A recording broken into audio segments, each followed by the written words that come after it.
You are listening to WZNC LP Bethlehem, North Country Community Radio, 99.9 FM, and streaming online at nococommunityradio.org. I'm Amanda McKeen, and this is North of Normal.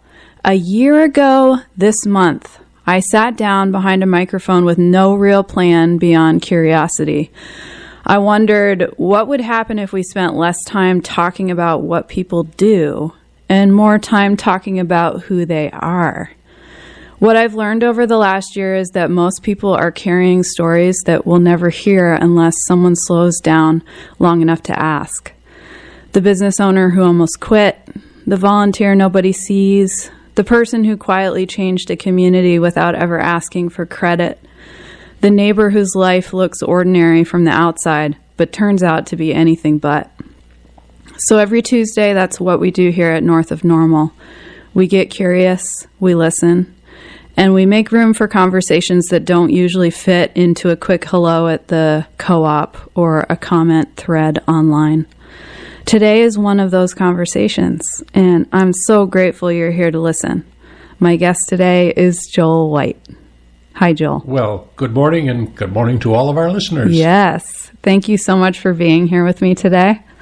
We have some quick corrections to make for everybody about your name, I think. Oh, yes. I have to introduce myself in the North Country as the other Joel White, because when I introduce myself as Joel White and someone looks at me quizzically, I know that they are thinking of the Joel White from Dalton, who is famous for his septic disposal business. And although he is a wonderful person and much a character in his own right, he and I are not the same. And as I explained earlier, we're both very comfortable in our being, and there's no competition between us.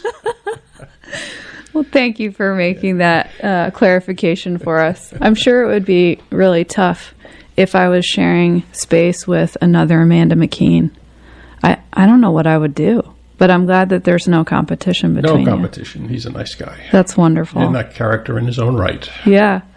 So, Joel, I think probably one thing I want to answer for our listeners up front, and I usually do this, is talk about how I know my guests.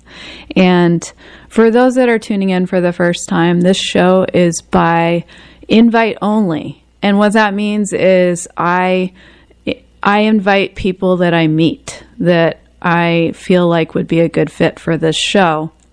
And that means that I'm always asking for referrals and I'm always meeting new people for the purpose of this show, which is a really wonderful way to build community.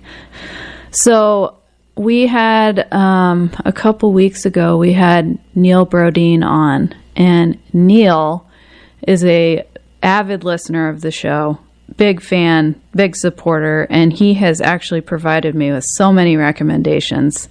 So Joel is one of the many people on the list that Neil gave me. Joel, you and I connected over email, and we had coffee together. Yes. When was that? Like 3 weeks ago? Maybe a month? It wasn't too long ago. I can't remember. Okay. Well, we met in Lancaster at the Granite Grind. Yes. And we had quite the conversation about all kinds of things. And I walked away from that conversation saying, yeah, he definitely needs to be on because he's a very interesting person. And I also became more knowledgeable in something that I never expected to know about. And that was Japanese knotweed. Do you want to tell a little bit about that conversation? Well, only to say that you don't want to get me onto Japanese knotweed or we won't talk about anything else. Okay. So that's a subject for perhaps another place at another time. But okay. Yeah, wind me up and I'm ready to go. Okay, so just to give people a better idea, Joel has a business called North Country Invasives Services, and his specialty is eradicating Japanese knotweed to reclaim the land here in the North Country. So he's very passionate about it, which is why he's putting the brakes on right now. And this show is more about who Joel is and not necessarily what he does. But I did learn a lot through that coffee conversation. And when you were introduced to me by Neil, he told me that you were a hut manager with AMC for a very long time. Yes.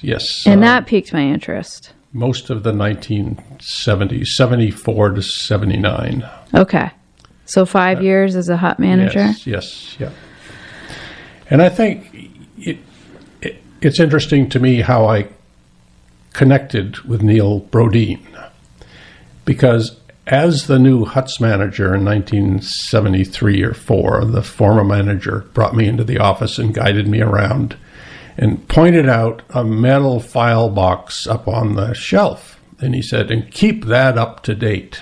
And I said, what is it? And he said, that's the list of technical climbers that you would call when somebody calls Pinkham with an accident in the mountains, Huntington Ravine, that requires a technical climber for help.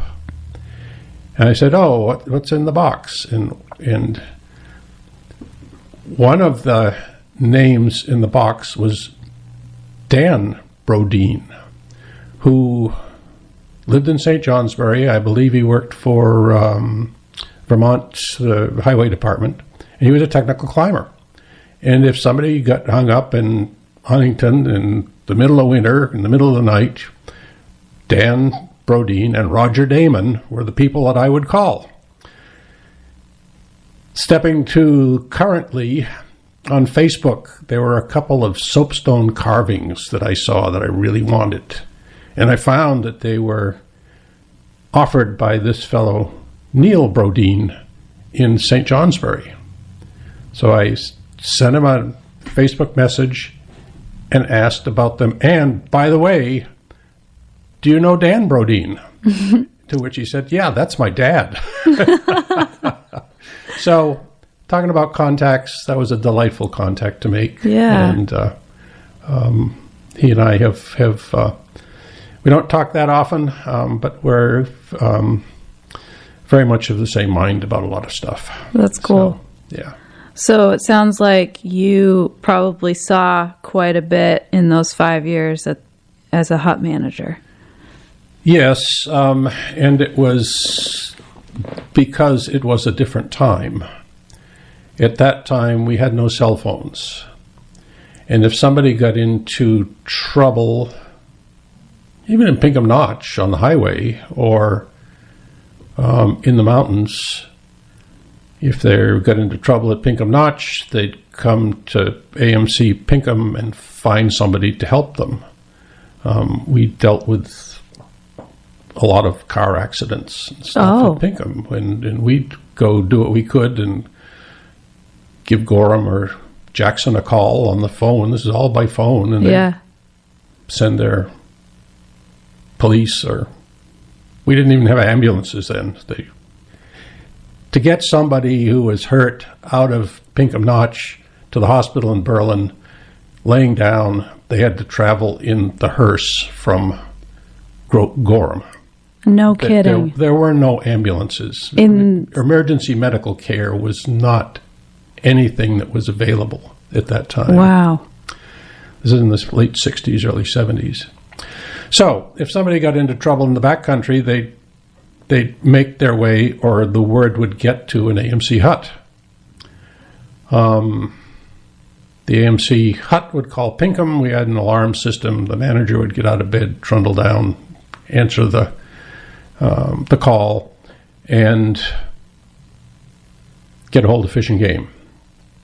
Because Fish and Game is responsible for rescues in the White Mountains, with the exception of rescues in the Cutler River drainage in the wintertime, which is the Forest Service. Yeah. So I'd get on the phone to, at that time it was Bill Hastings, who was the chief guy in the Northern District, and a former AMC employee as well, and give him a call, 2 o'clock in the morning. Hey, Bill, sorry to get you up at this hour. And his response would be, well, I had to get up today anyways. And off we go. Yeah. So it was a different time. I made the decision that I needed to know more about how to take care of people who were hurt. So I enrolled in the first EMT class that was offered at the hospital in Berlin, which at that time was in the older facility in downtown Berlin, and did all my coursework. And you had to do 4 hours in the emergency room. Wow. So I did 4 hours in the emergency room, and we had one person come in with a bad cold. So you didn't really see much. No, I didn't see much. No. But I felt the responsibility of using my knowledge to help people. Yeah. And as time went on and emergency medical provisions became more readily available, I was comforted in giving up my EMT certificate or whatever it was that I had. Yeah. Because I didn't want, at that time, years later, I didn't want to have the responsibility to stop at any accident that I came upon inadvertently and help. That was more responsibility than I wanted. Yeah. So, that makes sense. but it was a different time. I was interested in stuff that I read recently about the development of the local search and rescues. You're involved with AVSAR. Yeah. And I read some of the stuff about the creation of AVSAR, and I think it was Mike Pelchat wrote it. And AVSAR was created because AMC changed the way it housed its employees. A lot of the employees, the hut's manager, the assistant manager for Pinkham, all of the hut crews, the cooks, they all stayed, they lived at Pinkham. The hut crews lived in the huts. And when something happened, it was turning out people to help. Yeah. So we'd round up a crew out of the folks who were staying at Pinkham to go off somewhere to help somebody. Well, that didn't exist anymore because housing now was not provided, and people lived in the local communities. Yeah. And the response to that was the formation of the local search and rescue groups, which is a good way to do it. And I was just interested to sort of put together in my mind what the evolutionary process was to go from what I experienced in the 70s to what exists now, which is far better emergency response for people who get into trouble in the backcountry than we had. Yeah. We were talking earlier about Harry McDade. Yes. Dr. McDade was here at the Littleton Hospital. He was an avid outdoorsman. He was a pilot. And he made sure that any huts manager knew that if they had a situation that involves the need for medical expertise, that we could call Harry. And I called Harry all times of night and day, and he would hold my hand through whatever situation it was. And Dr. McDade was just an incredible person. Oh, that's so nice that he was your support. Yes, he was definitely support. He was there, and made it was comforting, very comforting to know that you give Dr. McDade a call and he would help you out. So, nice. Yeah. So let's back up a little bit, because we could probably talk about the situation at the huts the whole time, and I want to, but I definitely want to get an idea of how you ended up here, Joel White. I mean, the other Joel White. I don't know if you're from here. I'm not from here. You're not a I'm local. And as I explained earlier, this has been fun preparing for it, because you go into your mind and you open up all those old folders that you haven't looked at for a long period of time. Yeah. And I asked myself, how did I end up here? And what is it about? So, how do I end up here?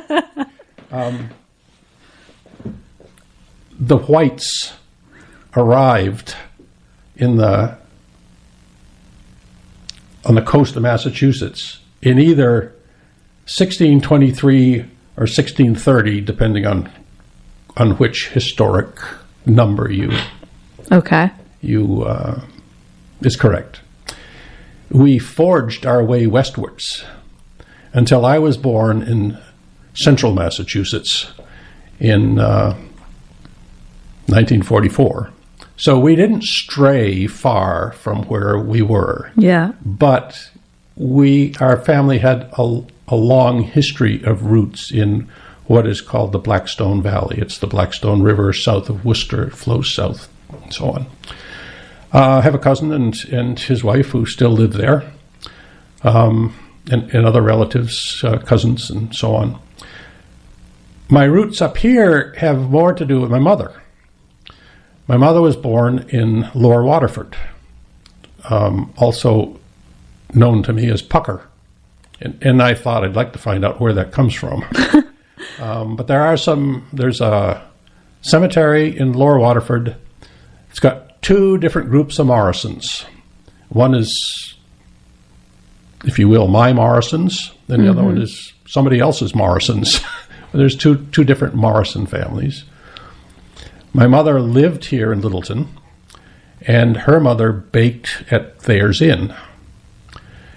And I'm not clear on how my mother ended up living in Worcester, Massachusetts, but that's where she met my dad, and they're married and stayed there. Okay. My aunt, my mother's sister, Dorothy Morrison, lived in Groveton.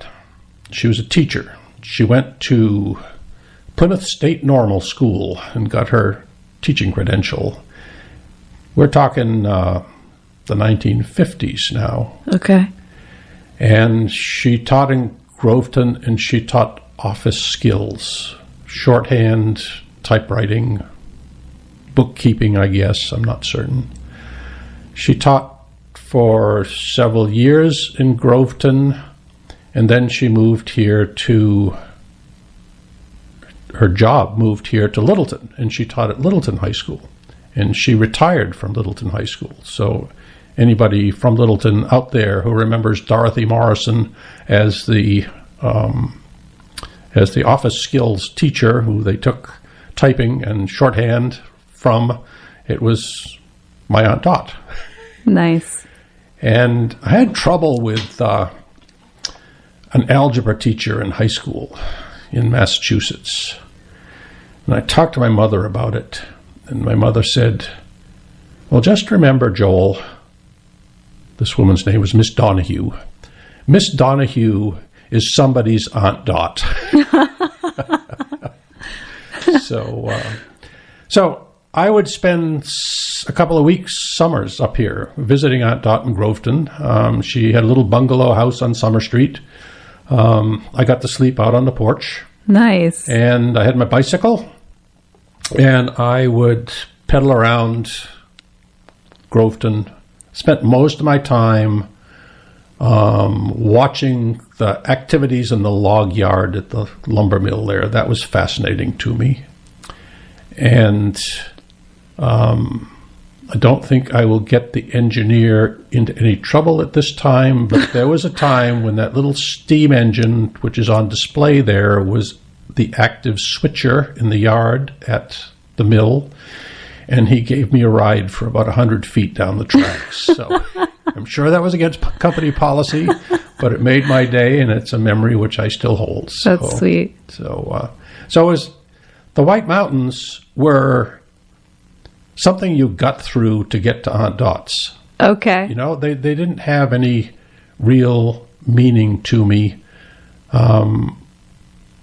My aunt was very fascinated with Percy Peaks. She was a photographer. She took images of Percy Peaks from just about every conceivable way. She took pictures for one of the local newspapers, and I can't remember what the name of the local newspaper was. But so Aunt Dot was my introduction to the North Country. Nice. When I was in college at UMass in Amherst, I had a friend who had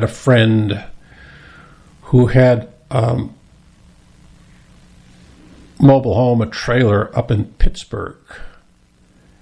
And my involvement with Northern New Hampshire included several trips up here between the end of school and the beginning of our summer jobs, which was, a couple of weeks, like just prior to this. And we'd go up to Pittsburgh for a couple of weeks, and we'd fly fish, and we'd drink beer, and we'd explore Indian Stream, and we'd go climb Mount McGalloway, and nice. So that was my New Hampshire at that time. It was Groveton and North. Yeah. I remember going to Mount Agassiz with Aunt Dot when they had the little tractor and the cart behind it, and you'd pay them a little bit of money, and they'd haul you up to the top of Mount Agassiz with a tractor and cart. And yeah, it was an amazing view, but it wasn't anything that I connected with. I didn't know what I was looking at. Yeah. And I never guessed that I would get to know what I was looking at very well later on. So I ended up becoming disillusioned with college and dropped out. And because of my eyesight, ended up not having to worry about the draft, which was a concern at the time because anybody my age was going to Vietnam. Mm-hmm. But after a lot of angst, I was relieved of that concern. I ended up in a campsite in Amherst, Massachusetts, in the woods by a stream on a very, very cold October night,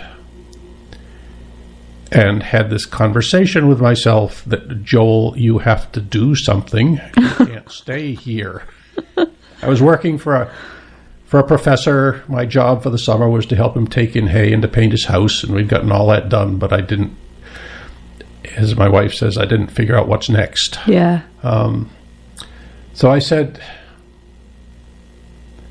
I remember this place in New Hampshire that we went to when I climbed Mount Washington in the winter. And this friend had learned about the Harvard cabin on the side of Mount Washington. And we had decided we were going to go climb Mount Washington. I didn't know what that was. It was just something interesting to do. So over Thanksgiving break from college, we drove north and we got to Pinkham Notch, and I was introduced to AMC Pinkham Notch, which was the old trading post, which was this delightful log building, very warm and comfy, and with incredibly friendly people who were like you. They liked to do this sort of stuff. Yeah. And we clambered up to the Tucker Trail and found the Harvard cutoff when we got over to the Harvard cabin. And yep, it exists here, and we'll come back at Christmas and climb Mount Washington. So Christmas came, and we drove back up and had the same wonderful experience and hoofed it up to the Harvard cabin and opened the door and went inside, and there was someone sitting on a box or something kind of holding court, and it was William Lowell Putnam. William Lowell Putnam was a renowned mountaineer from the Springfield area who we knew because he owned the local Springfield television station, which was WWLP, W. William Lowell Putnam. Nice. And that kind of helps define his character. Yeah. And he didn't do anything to dissuade us from climbing to Mount Washington from the Harvard cabin. We had no experience. I don't know whether we had crampons and ice axes. I don't remember. We were the accident waiting to happen. Oh, man.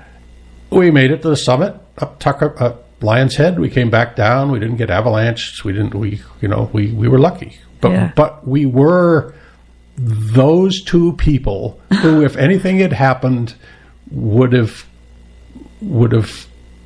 even have gone on to the list at the summit of people who didn't make it. Yeah. So I remembered this wonderful place, and when I had this cold evening experience at Amherst, I jumped into my car and I drove to Pinkham Notch and said, well, maybe I can get a job up there.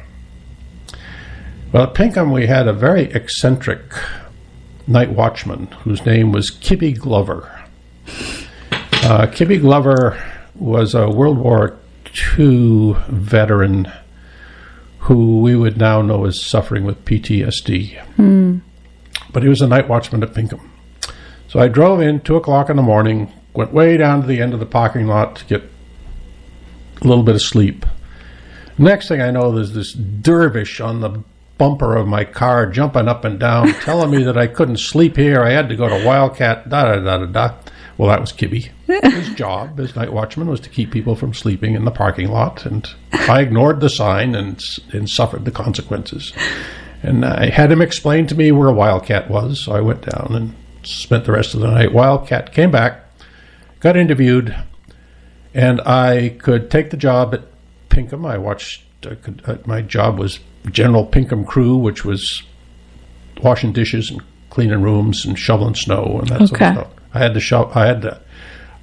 to shave off my beard. Oh no! But that was okay. I was willing to do that.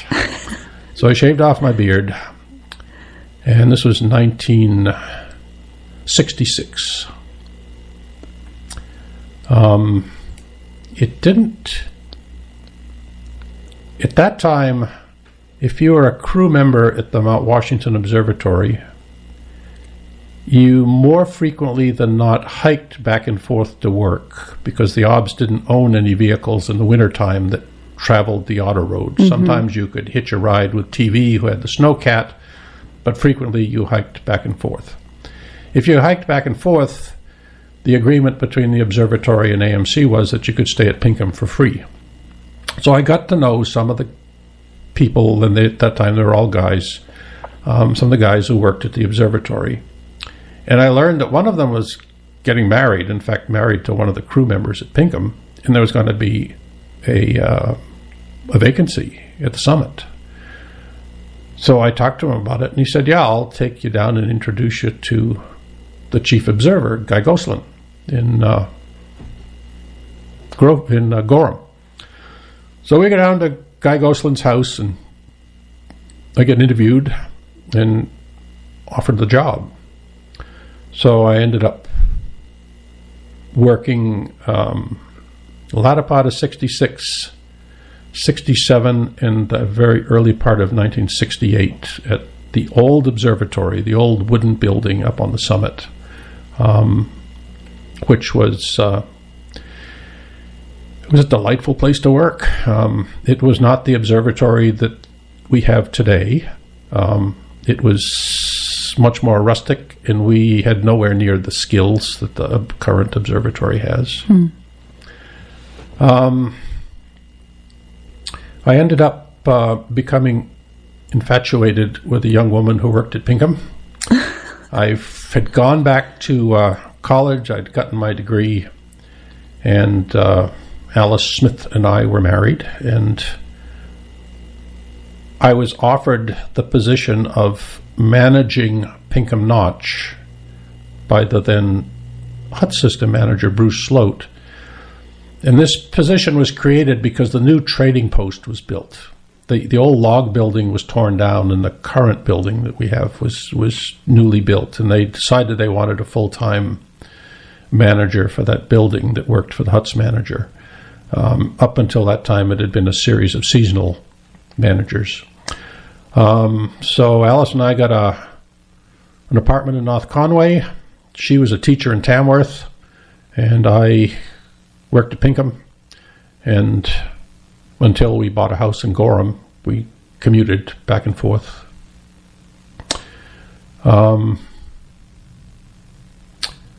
Then there was a change in upper AMC management. I think maybe I had gone to work part-time in the office as a purchasing agent. I worked with a fellow by the name of Brian Fowler, who a name I've given to you, and you're going to follow up with. And then they decided to make the office at Pinkham Notch a more regional office for AMC rather than the management office for the AMC hut system. So they brought in a young man from Boston who was the assistant director of AMC. His name was Tom Deans. Tom hired some folks to work for him. One of whom was myself, which I was the I was the director of planning and logistics. Ooh. Which meant a glorified purchasing agent. But I had to do the budget and all that sort of stuff. And that was a very the AMC evolved incredibly over that period of time. Very, very dynamic leadership. And that continued, and then in 1974, they decided that they wanted to reinstitute the essentially the hut manager position, and I applied for it, and I got it. And from 74 to 79, I was officially the AMC Huts manager, working in the office with all of the others who were there, the regional office folks. And then I decided I needed a little more challenge, and I applied for the manager position of a new facility that the AMC bought in the Catskills of New York. It was Mountain Gate Lodge. Okay. And in January of 1980, Alice, my kids, and I moved to the Catskills. Oh, you have kids at this point? Yes. We had our daughter was born in 73 and our son in 76. Okay, so while you were hut manager. Right. We were a young family. Yeah.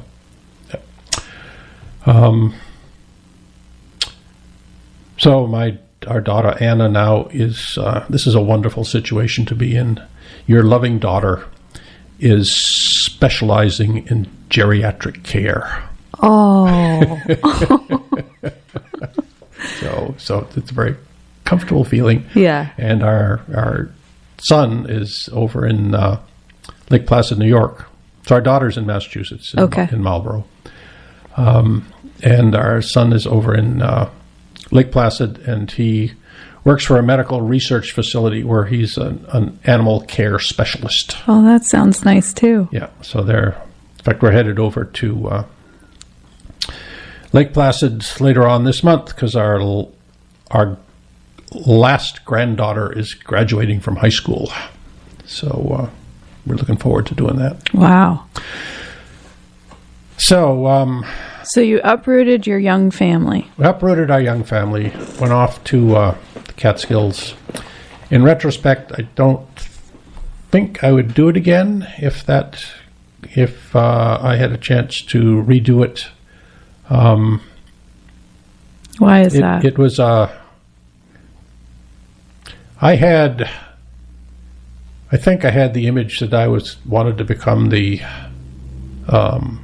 Catskills version of Joe Dodge. Oh, yeah. And so I was pretty full of myself at the time.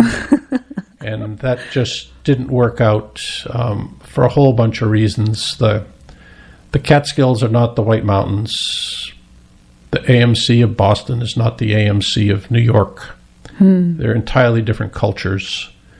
And it was very difficult for the culture of New York to support a facility in the Catskills that was patterned after the culture in New Hampshire, in Boston, New Hampshire. So we split up. I ended up we had bought a cabin in Shelburne. We were living in AMC housing. We wanted to have a place that was ours in New Hampshire, so we had this little cabin in Shelburne. So when Alice and I split up, I moved to the cabin in Shelburne, which was not designed for four-season use. But anyways, we made it work. Took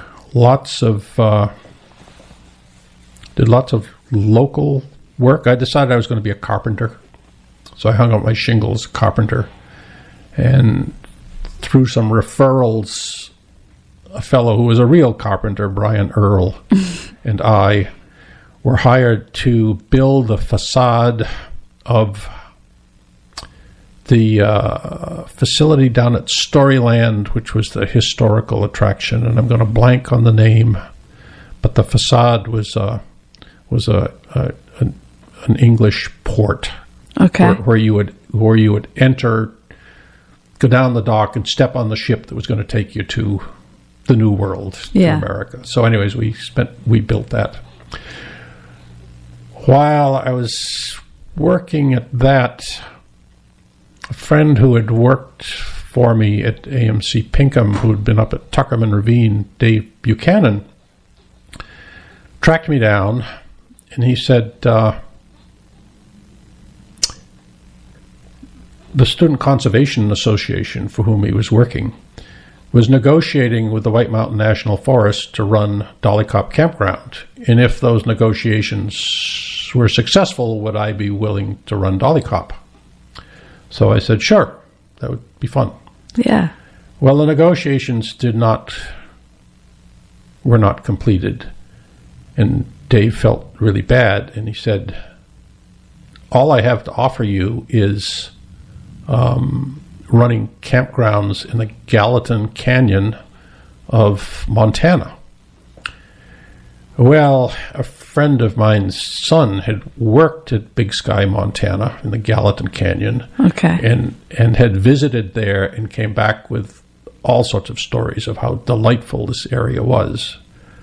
So I said, sure, I'd love to move to the Gallatin Canyon. So one April, I threw all the toys in the back of my truck and drove west and met Dave in Bozeman, and found there were 4 campgrounds in Gallatin Canyon and 1 in Highlight Canyon, and they had a travel trailer for me to live in one of the campgrounds, and we got to spend the summer there, and it's just a spectacular area, absolutely spectacular. And there I met Jean, we are now married, and how did you meet Jean? 3 for $1 hot dogs. So she was recently divorced, working at the local gas station convenience store. I was running the campground down the road. The building she was in had the only public telephone undercover in the Gallatin Canyon. There was another telephone on the open porch of the bar. But when I had to call my boss, Dave Buchanan, in Seattle, it was nice not to do it in the rain. So I would go down, and Jean was there, and the rest is history. We're here. So in the meantime, Jean and I were married, I'd gone back to the observatory to work. Okay. The observatory had moved from the old building to now the Sherman Adams building. Another person you should talk to is Peter Crane, if you haven't already. Oh, he's lined up. Don't worry. Right. Good. Good. Well, Peter had to take a leave of absence from the observatory, and he asked me if I would take his place up at the summit as the shift leader and the manager of the museum on the summit. So after I got back from Montana, I ended up going up to, I was still living in Shelburne at the cabin. I went up and from like 90 through 94, worked at the observatory. And that was my first radio on-air experience. Ooh. Because as the morning shift, there were two radio stations who would call at particular times. One was the one from North Conway, and the other one was from Berlin. Okay. And you'd prepare for that by watching at 5 o'clock in the morning, 5:30 weather program on public television, which came out of, I think it was Penn State University, which was sort of what's going on in the weather across the country. And it was this, little black and white screen that was all fuzzy, and you'd sort of try and keep track of the maps and, where the fronts were going and all that sort of stuff to try and give some background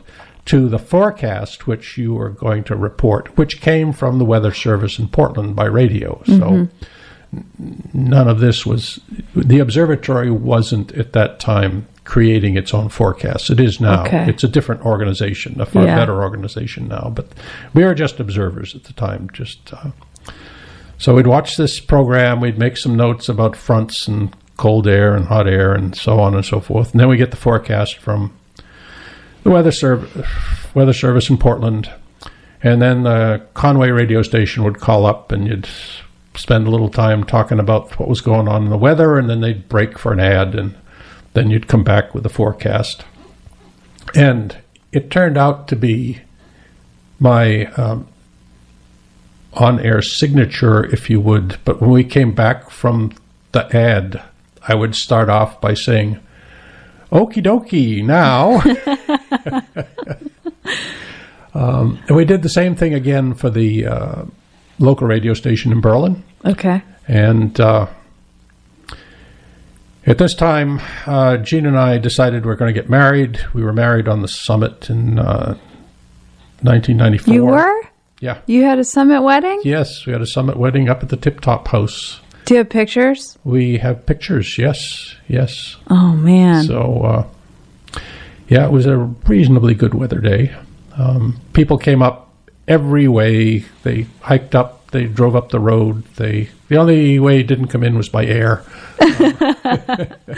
Was the cog must have been running? Cog was running, yeah. So, some came up on the cog, some came up on the road, some hiked up. Nice.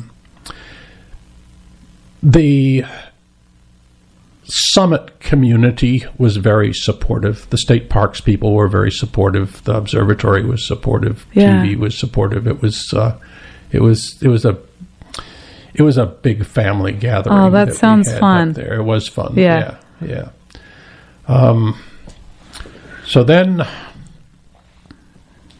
I mentioned that because Gene and I got a card from a listener in Twin Mountain, a happy wedding card from a listener in Twin Mountain. I have no idea who it was. I don't remember who it was. But yes, so when you go on the radio, you never know what's going to happen. It's true. Yeah. So in July, early August, after we were married, I left the observatory, and Jean had moved to Southern California, had landed a teaching position there. She moved all the way across the country? Well, she moved from Montana down to California, and then we were married, and I moved across the country from Mount Washington to the Mojave Desert. Wow. And spent some time getting my teaching credential, and ended up spending some of my first year as what I prefer to call a guest teacher. I wasn't a sub. I was a guest teacher. Thank you. A little respect here. Yeah.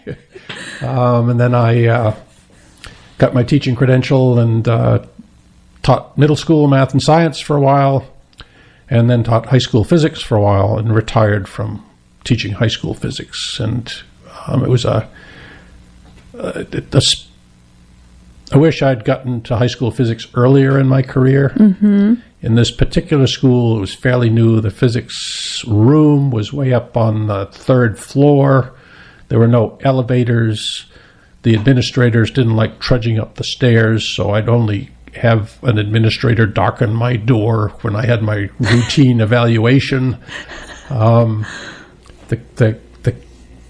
teaching physics, you had juniors who were directed to do something, had a lot of support from home, so they're just a great group of young people to work with. Nice. You could make it fun. You could have, the little dipping pink birds on your desk, and all sorts of. You could run balloon contests. Fill a balloon with water and pack it different ways and drop it from the third floor and see if anybody could get a balloon to land without breaking, that kind of stuff. So. And we retired from teaching in 2007 and decided our retirement gift to each other was a canoe trip on the Yukon River from Whitehorse to Dawson City. Wow. And we considered hiring a guide, hiring a group to put it together for us, but I'd already done an expedition with friends in 1979 to Baffin Island, where we skied north of the Arctic Circle. How we got there was at Pinkham. There frequently were people who came and did a slideshow after dinner. One of the presenters was a friend of a man in Gorham who ran a lodge in the village of Pangnirtung on Baffin Island. Mm-hmm. And the Iowituk National Park in Canada had just been created, and it was the newest national park. And it turned out 5 of us at AMC Pinkham, it was really fascinating to think about going there in the spring. So we got Ross Payton. Of course, I have to tell you, the name of his lodge was Payton's Place. Yep. And we ended up spending just short of 3 weeks on skis at the head of Pangnirtung Bay, going up to Pangnirtung Pass. And my goal was to backcountry ski across the Arctic Circle, which was a goal that I was able to accomplish. You did it? Yes. Wow. Yeah, we spent 3 weeks and survived and had a good time, and all 5 of us are still alive, and an anniversary is coming up pretty soon. So this was. I hope perhaps we can get all of us together again. Yeah, what an adventure! It was an incredible adventure. Yeah, you go past Mount Thor. And this is one Mike Pelchat knows. You go past Mount Thor. Mount Thor has a 3,000-foot rock face, the upper third of which is overhung. And at that time, no one had climbed the face of Mount Thor. And if you wanted to get to it, you could go around to the backside and take the nice slope up. Yeah. But I know that Mike has... been up there once or more than once. So anyways, yes, we had our expedition to Baffin Island. It was thanks to my aunt. Your Aunt Dot? No, this is different. This was a grand aunt, actually. Okay. This was my grandmother's sister. Her name was Henrietta. She was known as Mount Hattie. Mount Hattie was our Aunt Hattie was the adventurous one, and she survived 2 husbands. She was a nurse, and she would spend a lot of time traveling in Europe. And when she passed away, she left me $500, And that was that $500 gave me the money to fly from Montreal to Pagnertung and back to do this expedition. Yeah. So we put it together. 5 of us drove from Pinkham to Montreal. At that time, you had to pay a fee to bring food into Canada. So I took a trip up and talked to the guy at the Canadian Customs about this food thing. And he said, well, when are you coming through? And I told him, he said, I'll be working that day. Just come stop, see me. You'll be okay. Mm-hmm. So we hauled all of our food up. We didn't have the ability to get all of our equipment up there early enough to be shipped as freight. So it went as baggage with our flight. And the planes that flew out of Montreal going north, the front half of them were for passengers and the rear half was for cargo. And they had these huge styrofoam inserts that they would fill with cargo and then slip them in the back of the plane. And so we clambered onto the plane in Montreal and took off, headed to what at that time was called Frobisher Bay. It has a First Nation name now. I don't remember what it is. And we get 10 minutes out of Montreal and they say, well, we have a problem. We can't retract the landing gear because there's ice formed in the wheel well. We have to land back in Montreal, but we can't land with all of the weight we have because we have full gas tanks. So we have to spend some time flying around getting rid of gas. That's when I learned that a plane can take off with more weight than it can land with. So it's all physics. I knew that. So we had to burn off, and of course it was costing us time. And we had this connection we had to make in Frobisher Bay to get to Pagnertung. So there was a lot of anxiety there. Yeah. So we landed. The automatic message came on, welcome to Montreal. Well, Montreal was the last place we wanted to be. Yeah. So we derided that. And anyways, they got us to Frobisher Bay. And we get off the plane and we go up to the guy standing at the baggage claim. And he's this tall, Nordic, rough guy, long blonde hair, long beard, Leif Erikson. Yeah. All in a Parker. And we explained our situation. And he looked us in the eye, and I can't say this on the radio, but he said, you are... We said, really? Screwed? We sort of. Yeah, you're screwed. Oh, he said, but the plane to take us to Pagnertung is waiting out there. He said, well, let me see if I can get a truck. So he finds a pickup truck. We pile into the back of the pickup truck. We go into this other hangar where they've unloaded these styrofoam things with all of our stuff. He opens them up. He allows us to paw through everything until we get all of our gear. We throw it into the back of the pickup truck. He takes us to this plane going to Pagnertung, which is a DC-3, and it's one of those planes where the tail, it's called a tail dragger. The tail is on the ground with a little wheel. Okay. And so we get to the DC-3, and we climb inside, and there are exactly 5 seats left because this is also transporting a group of Greenlandic native singers who are going to Pagnertung for some sort of a competition. And our gear went in the walkway between all of the seats, piled up. Wow. Well, this tail dragger plane, obviously overloaded with full passengers and gear in the aisles and stuff, gets down to the end of the runway and revs up the engines, is taken off, and you know, the tail is lower. It's not your normal kind of takeoff, and you wonder, is this thing ever going to get into the air? Well, it did, and it got us to Pagnertung, and we unloaded and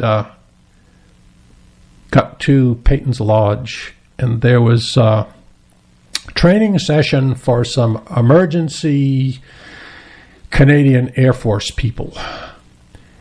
And they thought that we were walking into our own doom. They could not wrap their minds around the fact that these 5 guys from New Hampshire were gonna make it from the head of Pangnatung Fjord up to the pass and back again and stay alive. Yeah. But we'd all worked at Pinkham. We'd all spent a lot of time in the winter. We'd done some training. We were fairly confident that we were all going to make it back, and we did, and we had a wonderful time, and it's a wonderful story to tell. So wow. You're going to have to come back just to tell that whole experience, you know? Like, that sounds pretty significant. Yeah.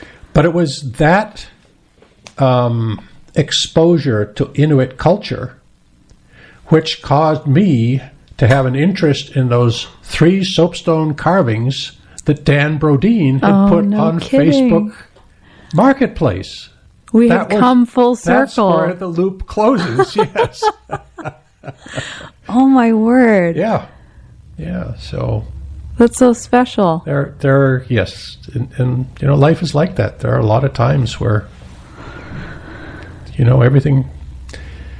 What goes around comes around, you know. Yeah, it's just a matter of waiting. Just all works out as long as you try and do your best, be fair, and enjoy yourself. So, yeah. Well, it sounds like you have. Well, I've tried, yeah.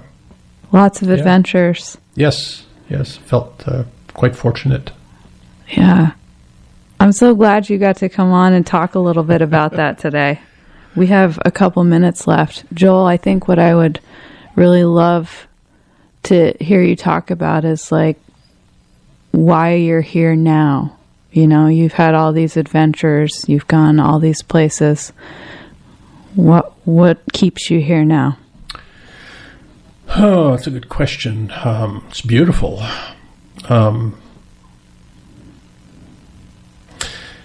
I guess, you know, you end up having roots. The roots are the relationships with people. One of the benefits, one of the things that was important to why I'm here now is that I've been able to come back here frequently before we moved here. Mm-hmm. As teachers, we had the ability to train for retirement by doing something every summer. And since Jean was from Montana and I was from New Hampshire, we would alternate visiting there. Mm-hmm. And we'd spend we had a travel trailer we'd drag around behind us in the summertime. And we had a condo actually at Big Sky where our Montana summers were spent in the condo. We had our cabin here in Shelburne. Our New Hampshire summers were spent at the cabin. But to get back and forth between the two, we had a little travel trailer that we dragged around. So every other summer, I was able to get back here and sort of renew and keep up the friendships. Yeah. And sort of unknowingly, Jean dragging me around Montana and my dragging her around New Hampshire became familiar with each other's backgrounds and why they were important to us. And when it came to our decision to leave Montana, because it was where we were at Big Sky, it was becoming too glitzy and crowded. It mm-hmm. was really it's a textbook issue there. Yeah. It was not a difficult decision to decide to come back to the Northeast and to come back to New Hampshire. Jean had met all my friends. She was comfortable here. The only thing she's uncomfortable with is the fact that you can't always see the sun to tell which way is north. Sometimes the trees are too thick. You can do that in Montana. You can get your direction just by looking at the sky because it's Big Sky country. Yes. But we aren't Big Sky country here. So, so just being able to maintain those relationships and friendships, and then it was not difficult to decide this is where we wanted to come when we abandoned the Big Sky. Yeah. And so you've been cultivating those friendships, and you have those now? Yes. Yeah. The only problem is people are getting older. They are. That problem is never going to go away. It's not. Oh, my goodness. We're at the top of the hour, Joel, so I'm going to remind everybody that you've been listening to North of Normal on WZNC LP Bethlehem, North Country Community Radio, 99.9 FM, and streaming online at nococommunityradio.org. As we wrap up today's conversation, I'm thinking about something this show has taught me over this past year. Most people, and Joel has proved this today, are far more interesting than they get credit for. Not because they've done something extraordinary, simply because they've lived. And if you listen closely enough, almost everyone has a story worth hearing. Thank you for spending this hour with us. Thank you for supporting local radio. And thank you to every guest who has trusted me enough to sit down and have these conversations over the past year. If you'd like to continue the conversation, you can reach me at amanda@clearviewadvantage.com. And if you missed part of today's epic episode, or you want to revisit any of the conversations from the past year, you can find those at clearviewadvantage.com/podcast. I'm Amanda McKeen, and you've been listening to stories from the other Joel White. And I will see you back here next Tuesday. Until then, stay grounded, stay curious, and stay a little north of normal. Joel, thank you so much for being here. Well, thank you for inviting me. This was fun. It was fun.